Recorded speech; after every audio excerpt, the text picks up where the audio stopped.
حضرت سیدنا فاروق اعظم رضی اللہ تعالیٰ حضرت عمر فاروق سے آپ لوگوں نے سن رکھا ہے، کچھ چیزیں اعادہ ہوں گی، کچھ چیزیں کچھ لوگوں کے لیے نہیں ہوں گی، کہ جب غدیر خم کے مقام پر حجت الوداع کے بعد حضور نبی اکرم صلی اللہ علیہ وسلم واپس تشریف لا رہے تھے، تو غدیر خم کے مقام پر حضور نبی اکرم صلی اللہ علیہ وسلم نے ممبر لگوایا، وہاں صحابہ کرام نے نماز پڑھی، اور نماز کے بعد حضور نبی اکرم صلی اللہ علیہ وسلم نے خطبہ ارشاد فرمایا، اور اس خطبے کے آخر پر حضرت مولا کائنات حضرت علی المرتضیٰ کرم اللہ وجہہ الکریم آپ کی ولایت کا اقرار کیا اور کروایا، بیان کیا، ولایت کا اعلان کیا، جس میں آپ نے فرمایا من کنت مولا فہذا علی کا مولا، کہ آج سے جس کا میں مولا اس کا علی مولا۔ جب یہ سارا اعلان ہو چکا تو آپ کو علم ہے کہ سب سے پہلے اس اعلان کے بعد آگے مجمع تھا صحابہ کرام کا، 1,00,000 سے زائد صحابہ کرام موجود تھے۔ حضور نبی صلی اللہ علیہ وسلم کا حج تھا، جو آپ نے ایک حج فرمایا، اس سے واپسی تھی، کثیر تعداد تھی صحابہ۔ تو اس کثیر تعداد میں حضرت علی سے متعلق اس اعلان کے بعد سب سے پہلے جس شخصیت نے اٹھ کر حضرت علی کو مبارکباد دی وہ حضرت فاروق اعظم رضی اللہ عنہ، حضرت عمر اٹھے، حضرت عمر نے فرمایا کہ علی تمہیں مبارک ہو، آج کے بعد اور رسول اللہ صلی اللہ علیہ وسلم کے اس اعلان کے بعد تو ہر مومن اور ہر مومنہ، یعنی ہر مرد مومن مرد اور ہر مومن عورت کا ہر صبح کو بھی مولا ہے اور ہر شام کو بھی مولا۔ جس بندے کے دل میں کسی سے متعلق کوئی کلیئرٹی نہیں ہوتی، کیا وہ اس طرح کھل کے ہزاروں لاکھوں لوگوں میں جو بعد میں کوڈ ہو سکتا ہے وہ ہزار لوگوں نے کوڈ کیا، اس طرح کوئی اوپن بات کرتا ہے جو حضرت عمر نے کی؟ اس سے ان کے درمیان جو تعلق ہے اس کا سمجھ آتی ہے کہ وہ تعلق کس طرح کا ہے۔ اسی طرح حضرت عمر فاروق کے حوالے سے ایک اور واقعہ ہے۔ ایک دفعہ کسی معاملے میں حضرت عبداللہ ابن عمر، حضرت عمر کے بیٹے، اور حضرت امام حسین حضرت علی کے ساتھ آئے، ان دونوں میں ہم عمر تھے، تھوڑا عمر کا فرق تھا، تو ان میں آپس میں کسی بات میں کوئی معاملہ ہو گیا، تو حضرت امام حسین کی زبان مبارک سے یہ نکل گیا کہ آپ لوگ، یعنی آپ، تم اے عبداللہ ابن عمر، تم اور تمہارا باپ عمر بن خطاب، تم ہمارے غلام ہو، خادم ہو، بمانا یوں کہ رسول اللہ میرے باپ ہے اور تم رسول اللہ کے خادم، صحابی اور نوکر ہو، تو گویا اس نسبت سے تم ہمارے خاندان کے نوکر اور غلام۔ اس مفہوم کا ایک جملہ حضرت امام حسین کی زبان مبارک سے نکلا، جو اس وقت حضرت عبداللہ ابن عمر کو اچھا نہ لگا۔ وہ چلے گئے اس جملہ کو لے کر حضرت عمر فاروق کی بارگاہ۔ حضرت عمر نے کہا کہ اچھا حسین نے یہ کہا ہے، انہوں نے کہا یہ کہا ہے۔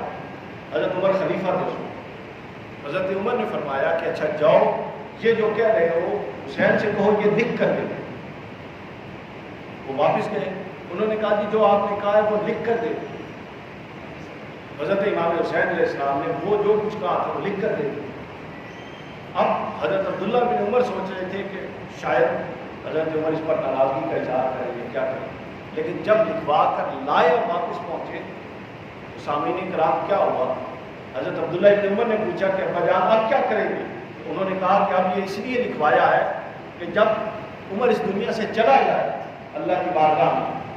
شہید ہو جائے یا وصال کر جائے، اس دنیا سے چلا جائے،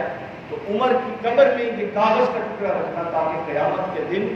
عمر کے پاس اس کے نانا حسین کے نانا کی شفاعت کا ایک ذریعہ ہو یہ ٹکڑا کہ حسین نے لکھ کر تصدیق کیا کہ ہاں ہم اہل بیت کے غلام۔ یہ تعلق اور نسبت تھی صحابہ کرام کے ساتھ اہل بیت کے تھا۔ آگے چلیے، حضرت عمر ہی کے حوالے سے ایک اور بات، اس کو امام یوسف بن اسماعیل النبہانی رحمہ اللہ نے الشرف المحبت میں بیان کیا، فرماتے ہیں، اور یہ امام ابن حجر سے انہوں نے نقل کیا، امام یوسف نے، امام ابن حجر اسقلانی نے الاصابہ میں اس بات کو روایت کی، فرماتے ہیں کہ یحییٰ بن سعید الانصاری سے عبید بن حسنین نے کہا کہ حضرت حسین نے مجھ سے یہ حدیث بیان کی کہ حضرت عمر ایک دفعہ ممبر پر تھے اور خطاب فرما رہے تھے، خلافت کا زمانہ تھا، خلافت راشدہ، اور خلیفہ امیر المومنین حضرت عمر فاروق تھے۔ تو حضرت امام حسین آئے اور حضرت امام حسین نے حضرت عمر کو فرمایا کہ اتر آؤ ہمارے باپ کے ممبر سے، حدیث کے لفظ، روایت کے لفظ ہے، تو اتر آؤ ہمارے باپ کے ممبر سے۔ تو حضرت عمر نے فرمایا انزل عن ممبر ابی، اے عمر اتر آئے ہمارے باپ کے ممبر سے۔ یہ صحابہ کے مجمع میں حضرت امام حسین جو بچے تھے انہوں نے حضرت عمر سے کہا۔ حضرت عمر ممبر سے نیچے اترے، حضرت امام حسین کو اٹھایا، پھر ممبر پر چڑھے، اپنی گود میں بٹھایا اور پورا خطبہ اپنی گود میں بٹھا کے بٹھایا، اور خطبہ جمعہ کے بعد، جمعہ کی نماز کے بعد خود ہاتھ پکڑ کے حضرت امام حسین کو گھر چھوڑ کر آئے اور فرمایا کہ کبھی کبھی مسجد تشریف لائے۔ یہ بات کوئی آج کسی ماحول میں ہوتی تو یہ تماشا بن جاتا کہ صحابہ کی گستاخی ہوگی، اس کی گستاخی تو ہم یوں بنا لیتے ہیں جس طرح کوئی مطلب 3 دفعہ وقت دن میں 3 دفعہ لوگ روٹی کھاتے ہیں نا، تو ہم دن میں 3 دفعہ گستاخی بنا لیتے ہیں۔ تو صحابہ کرام کا اہل بیت اطہار سے متعلق یہ تصور اور یہ نظریہ تھا کہ اہل بیت اطہار حضور کے گھر والے جو ہیں وہ مالک عرش ہے۔ اسی طرح حضرت عمر ہی کے حوالے سے ایک اور بات کہ امام یوسف بن اسماعیل نے نقل فرماتے ہیں کہ امام حسین فرماتے ہیں کہ ایک روز میں خود امام حسین نے بیان کیا، ایک روز میں حضرت عمر کی طرف گیا تو حضرت عمر اندر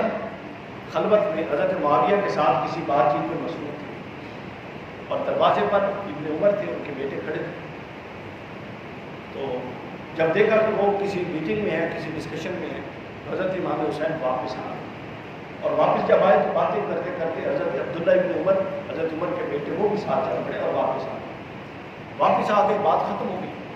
یہ خبر حضرت عمر کو پہنچ گئی کہ حسین ملنے کے لیے آئے تھے امام حسین، اور میری میٹنگ اور مصروفیت کی وجہ سے واپس تشریف لے گئے، میرا ملاقات نہیں ہو سکی۔ تو جب یہ خبر پہنچی حضرت عمر کو، تو حضرت عمر نے امام حسین کو دوبارہ بلوایا اور امام حسین کو فرمایا کہ آپ ہمارے لیے آپ سے زیادہ وہ میٹنگ یا وہ ملاقات کسی کے ساتھ میری ہو وہ زیادہ اہمیت نہیں رکھتی، آپ کی زیادہ اہمیت ہے۔ حضرت عمر نے فرمایا انت احق کا، اچھا اب